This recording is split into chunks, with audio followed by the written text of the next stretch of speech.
Hello everyone, welcome to all of you in Exam Guru. दोस्तों, air force, navy और coast guard exam 2021 के लिए इस वीडियो में हम लोग जीके और जीएस के मोस्ट इंपॉर्टेंट 25 क्वेश्चंस को सॉल्व करेंगे। ये सारे क्वेश्चंस इंपॉर्टेंट है और आपके एग्जाम में पूछे जाने की बहुत ज़्यादा संभावना है, इसलिए वीडियो को लास्ट तक देखिए। और अगर आप फ्री पीडीएफ डाउनलोड करना चाहते हो तो पीडीएफ आपको मेरे टेलीग्राम ग्रुप में मिलेगा।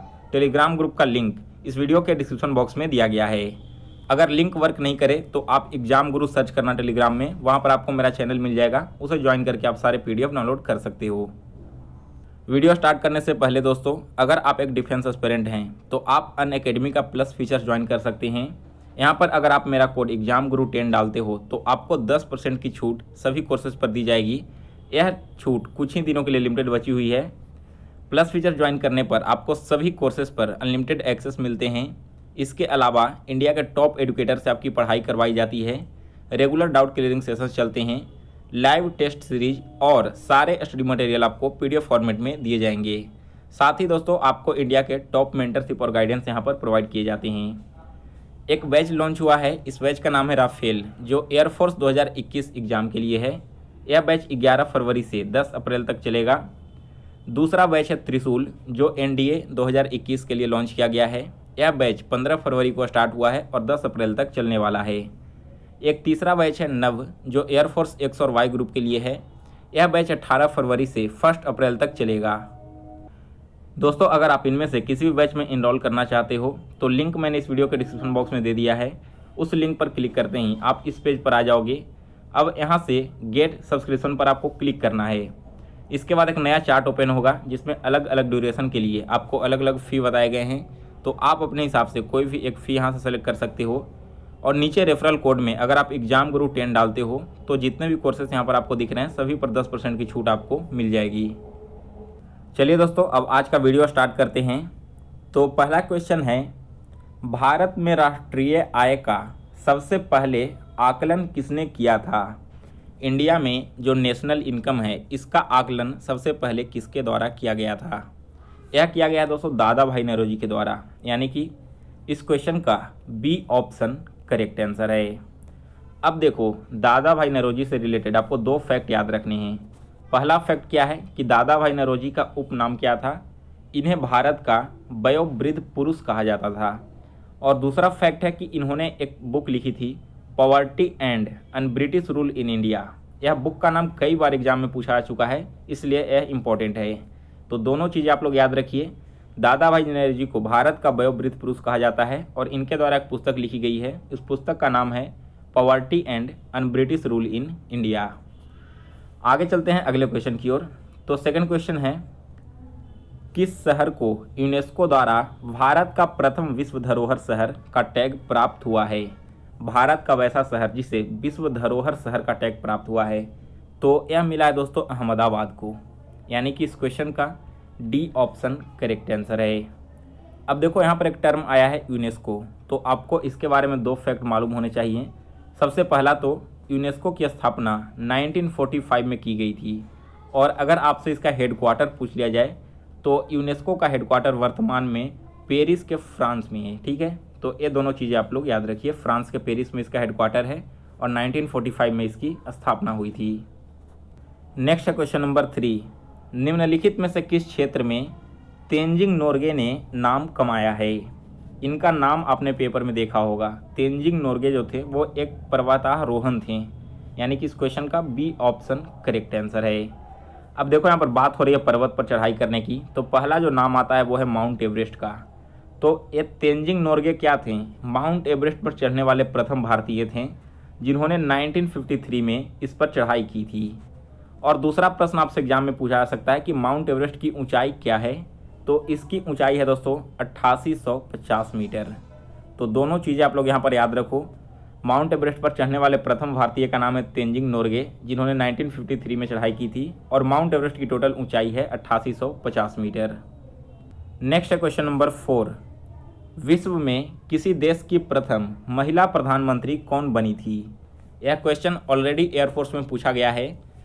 किसी देश की पहली महिला प्रधानमंत्री, तो वे बनी थी दोस्तों एस भंडायर नायके, यानी कि इस क्वेश्चन का बी ऑप्शन करेक्ट आंसर है। अब देखो आपसे एग्जाम में पूछा जा सकता है कि जो पहली महिला प्रधानमंत्री बनी थी वो किस देश की बनी थी, तो कंट्री भी आपको याद रखना है। ये जो एस भंडार नायकी थी वे श्रीलंका की प्राइम मिनिस्टर बनी थी। नेक्स्ट है क्वेश्चन नंबर 5, भारत में पहला समाचार पत्र किसने शुरू किया था? भारत में पहला समाचार पत्र शुरू किया गया था दोस्तों जेम्स हिक्की के द्वारा, यानी कि इस क्वेश्चन का डी ऑप्शन करेक्ट आंसर है। अब देखो जेम्स हिक्की जो थे उन्होंने 1780 ईस्वी में बंगाल गजट नाम का एक समाचार पत्र शुरू किया था, और यह जो समाचार पत्र था वो अंग्रेजी भाषा में यानी कि इंग्लिश में पब्लिश की गई थी। तो 3 चीज़ें आपको यहाँ से याद रखनी है।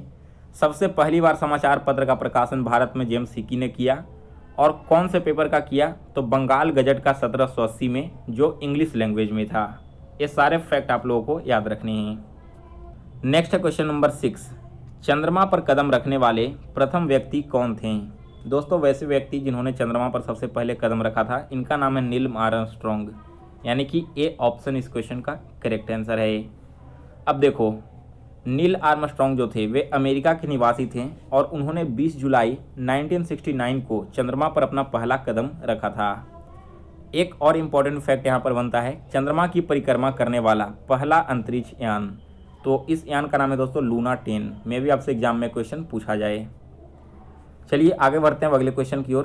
तो नेक्स्ट है क्वेश्चन नंबर 7, अंतरिक्ष में जाने वाला प्रथम इंसान कौन था? वो इंसान जो सबसे पहली बार अंतरिक्ष में गया, तो इनका नाम था यूरी गागरिन, यानी कि ए ऑप्शन इस क्वेश्चन का करेक्ट आंसर है। देखो यहाँ पर अंतरिक्ष में जाने वाले जो प्रथम व्यक्ति थे यूरी गागरिन, वे रूस के निवासी थे, और इन्होंने 12 अप्रैल 1961 को अंतरिक्ष में अपना पहला कदम रखा था। इसके अलावा और कुछ क्वेश्चंस बनते हैं, जैसे अंतरिक्ष में जाने वाले प्रथम व्यक्ति का नाम तो आपने देख लिया यूरी गागरिन, लेकिन अगर बात की जाए प्रथम महिला की जिन्होंने अंतरिक्ष में अपना कदम रखा, तो इनका नाम था वेलेंटीना तेरेस्कोवा। और अंतरिक्ष में जाने वाले अगर प्रथम भारतीय व्यक्ति की बात की जाए तब इनका नाम होगा राकेश शर्मा। यह क्वेश्चन भी आपके नेवी के एग्जाम में शायद 2018 या 19 में पूछा गया था। चलिए अगला क्वेश्चन देखते हैं अब। तो नेक्स्ट क्वेश्चन नंबर 8, प्रथम भारत रत्न प्राप्तकर्ता कौन थे? सबसे पहली बार भारत रत्न दिया गया था दोस्तों डॉक्टर सर्वपल्ली राधाकृष्णन को, यानी कि इस क्वेश्चन का सी ऑप्शन करेक्ट आंसर है। अब देखो यह जो भारत रत्न है वो हमारे देश का सर्वोच्च नागरिक सम्मान है। इस रत्न की शुरुआत 1954 में की गई थी, और 1954 में ही सबसे पहली बार यह डॉक्टर सर्वपल्ली राधाकृष्णन को दिया गया था। देखो एक और यहाँ पर इम्पोर्टेंट क्वेश्चन आता है कि प्रथम वैज्ञानिक जिन्हें भारत रत्न मिला है, तो दोस्तों इस वैज्ञानिक का नाम है सीवी रमन। उन्हें सबसे पहली बार भारत रत्न दिया गया था एक वैज्ञानिक को। नेक्स्ट है क्वेश्चन नंबर 9, भारत का प्रथम राष्ट्रीय उद्यान निम्न में से कौन सा है? भारत का पहला राष्ट्रीय उद्यान, तो यह है दोस्तों जिम कॉर्बेट, यानी कि ए ऑप्शन इस क्वेश्चन का करेक्ट आंसर है। अब जिम कॉर्बेट के बारे में कुछ इंपॉर्टेंट फैक्ट आपको याद होने चाहिए। तो सबसे पहले देखो जो जिम कॉर्बेट है वो उत्तराखंड के नैनीताल जिले में स्थित है। आपसे राज्य पूछा जाता है, नेशनल पार्क का नाम दे दिया जाएगा एग्जाम में और पूछेगा कि यह कौन से राज्य में स्थित है। तो जो जिम कॉर्बेट है हमारे देश का पहला राष्ट्रीय उद्यान वो उत्तराखंड के नैनीताल जिले में है, और इस नेशनल पार्क में राम गंगा नाम एक नदी भी बहती है। तो इस नदी का नाम आप लोग याद रखिए। नेक्स्ट है क्वेश्चन नंबर 10, भारत में पहला रेडियो प्रसारण कब हुआ था? भारत में पहला रेडियो प्रसारण यह हुआ है दोस्तों 1827 में, यानी कि ए ऑप्शन इस क्वेश्चन का करेक्ट आंसर है। भारत का जो पहला रेडियो प्रसारण हुआ था वो 23 जुलाई 1927 को हुआ था। वीडियो में आगे बढ़ने से पहले दोस्तों एयरफोर्स, नेवी और कोस्ट गार्ड एग्जाम 2021 के लिए जीके का एक इम्पॉर्टेंट ई बुक तैयार किया गया है।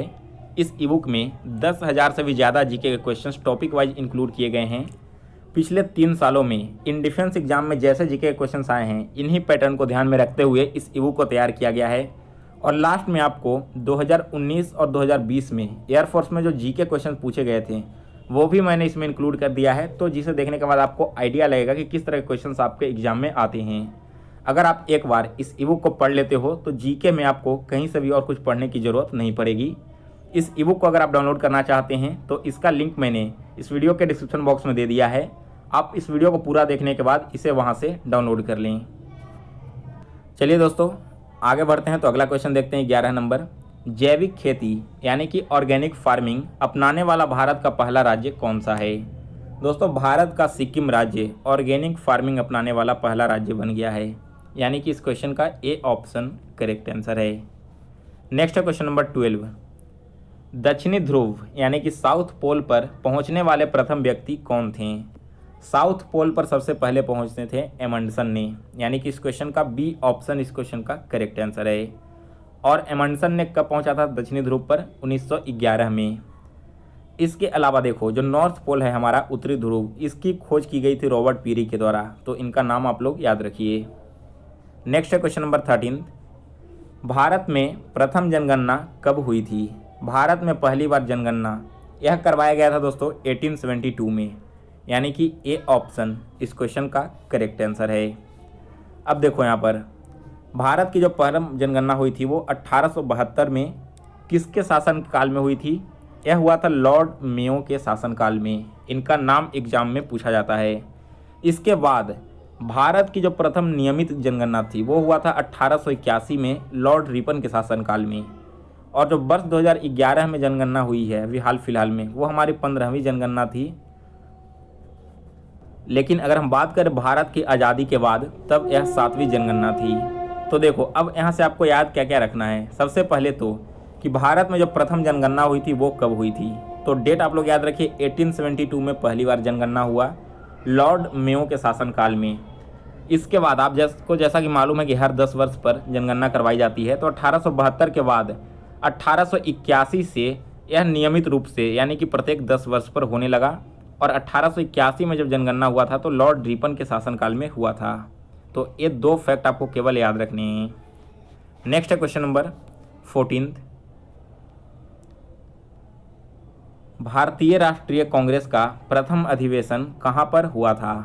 इंडियन नेशनल कांग्रेस का पहला अधिवेशन मैंने आपको कई बार बताया है, यह अधिवेशन हुआ था मुंबई में, जो उस टाइम पर बॉम्बे के नाम से फेमस था। अब बात हो रही है आईएनसी की, तो यहाँ से हर साल एयरफोर्स में क्वेश्चन पूछे जाते हैं। सबसे पहला फैक्ट आपको याद रखना है कि आईएनसी की स्थापना 28 दिसंबर 1885 को हुई थी और इसके संस्थापक का नाम है एओ ह्यूम। अगला प्रश्न पूछा जाता है कि आईएनसी की प्रथम महिला अध्यक्ष कौन बनी है? तो अगर बात हो पहली महिला अध्यक्ष की, तब आपको सेलेक्ट करना है एनी बेसेंट। लेकिन अगर प्रथम भारतीय महिला की बात की जा रही हो, तब आपका करेक्ट आंसर होगा सरोजिनी नायडू। तो इन दोनों में आप लोग कन्फ्यूज मत होना। इसके पहले संस्थापक थे ओयो ह्यूम, प्रथम महिला अध्यक्ष बनी एनी बेसेंट और प्रथम भारतीय महिला अध्यक्ष बनी सरोजिनी नायडू। नेक्स्ट है क्वेश्चन नंबर 15। देश का पहला लौह इस्पात कारखाना कब स्थापित किया गया था?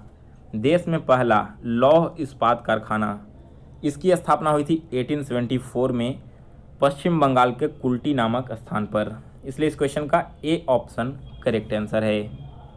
सो गाइज आज का वीडियो समाप्त हुआ। अगर और ज़्यादा क्वेश्चंस मैं इसमें इंक्लूड करता हूं तो वीडियो काफ़ी लेंदी हो जाएगा। अगर आपको आज की वीडियो पसंद आई हो तो इसे लाइक, शेयर और सब्सक्राइब करना ना भूलें। साथ ही दोस्तों अगर आपने अभी तक हमें इंस्टाग्राम पर फॉलो नहीं किया है तो मेरा इंस्टा आईडी स्क्रीन पर है, आप इस आईडी से हमें फॉलो कर सकते हैं। और आपने अगर अभी तक टेलीग्राम ग्रुप को ज्वाइन नहीं किया है तो जल्दी ही इसे ज्वाइन कर लें। वहाँ पर आपको सारे स्टडी मटेरियल PDF फॉर्मेट में उपलब्ध करवाए जाएंगे। टेलीग्राम ग्रुप का आईडी है एग्जाम गुरु, या फिर लिंक आपको डिस्क्रिप्शन में मिल जाएगा, आप वहाँ से भी इसे ज्वाइन कर लेना। तो कल मिलते हैं फिर से एक नए वीडियो के साथ। तब तक के लिए जय हिंद, जय भारत।